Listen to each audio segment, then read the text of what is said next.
You have 1 year left to live, starting now. What will you do? How will you spend your last moments on the planet Earth? None of us are safe from our own morality. It's a depressing idea, yet somehow thought-provoking, and fills one with a sense of freedom.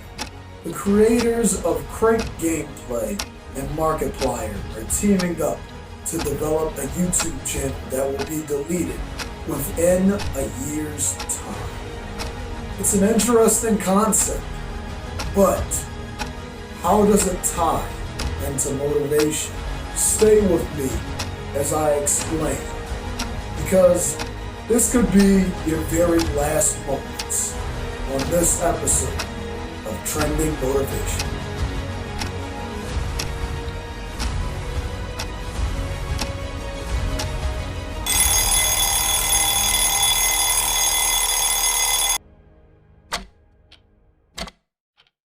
Welcome to another episode of The Twilight. Trending Motivation. If you haven't already, click the subscribe button for future motivation. But now that begets the question, are we guaranteed the future? Mark from Markiplier and Ethan from Crank Gameplay created a YouTube channel called Unus Annus. With this channel, they plan to make plenty of memories, but after November 14th, 2020, they will delete everything in its entirety on the channel. I bet most of us wish they could delete a year of our lives like that. Just imagine all the mistakes that you could just erase. Alright. Finally done. Now, time to celebrate.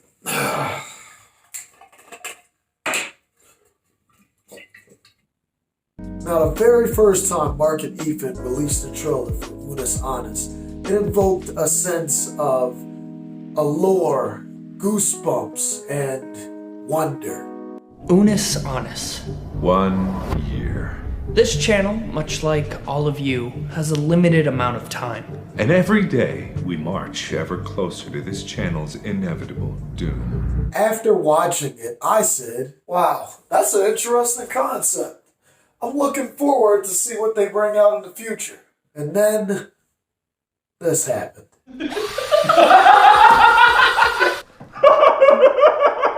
Jesus Christ. Let it go! Two girls. One cup. Where are They now. What are They doing?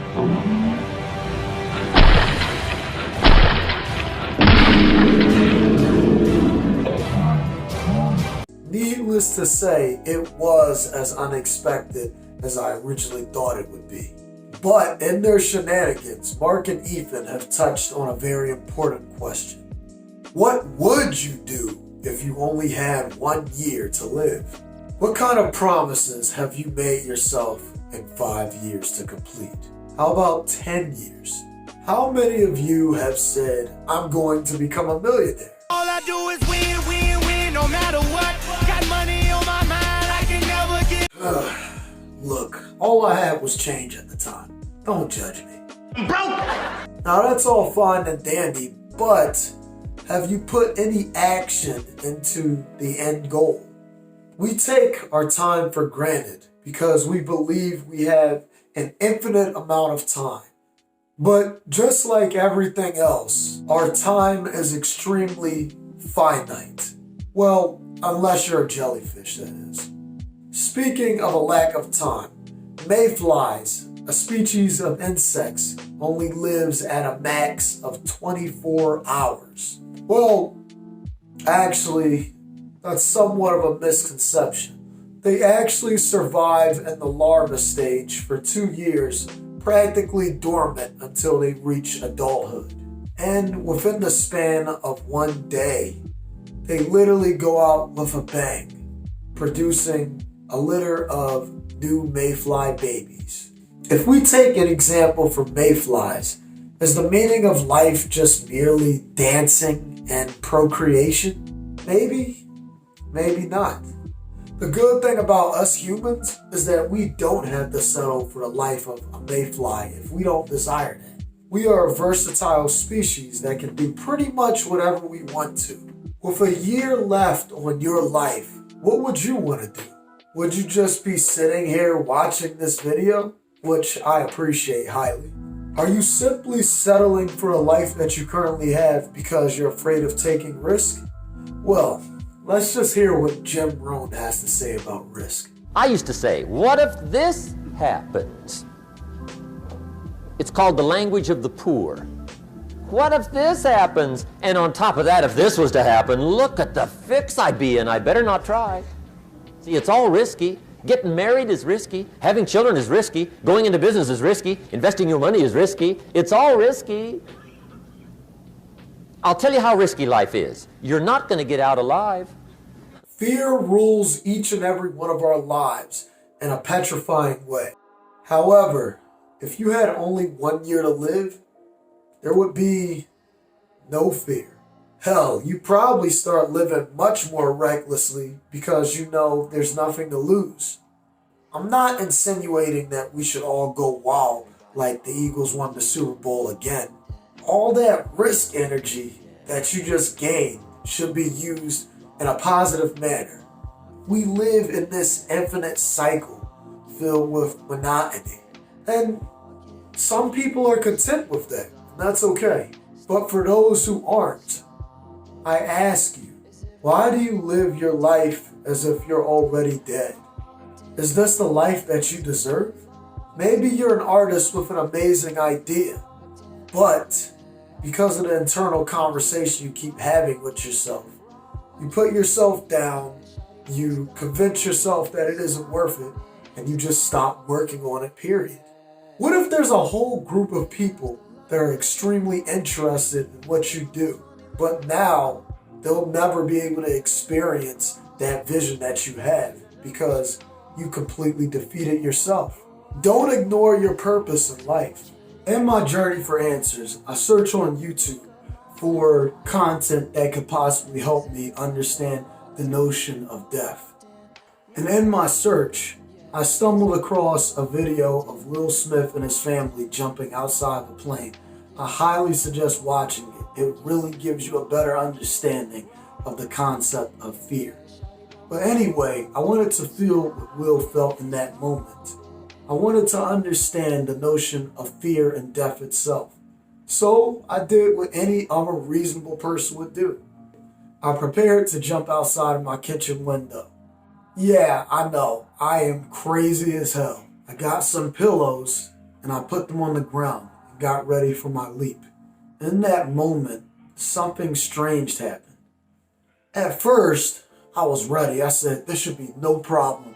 I'll be able to survive this. I'm good. I'll just walk away and I'll laugh. But as I was ready to jump, my body rescinded. It felt a sense of overwhelming fear. It was gut-wrenching. All that mattered was that very moment when time stood still.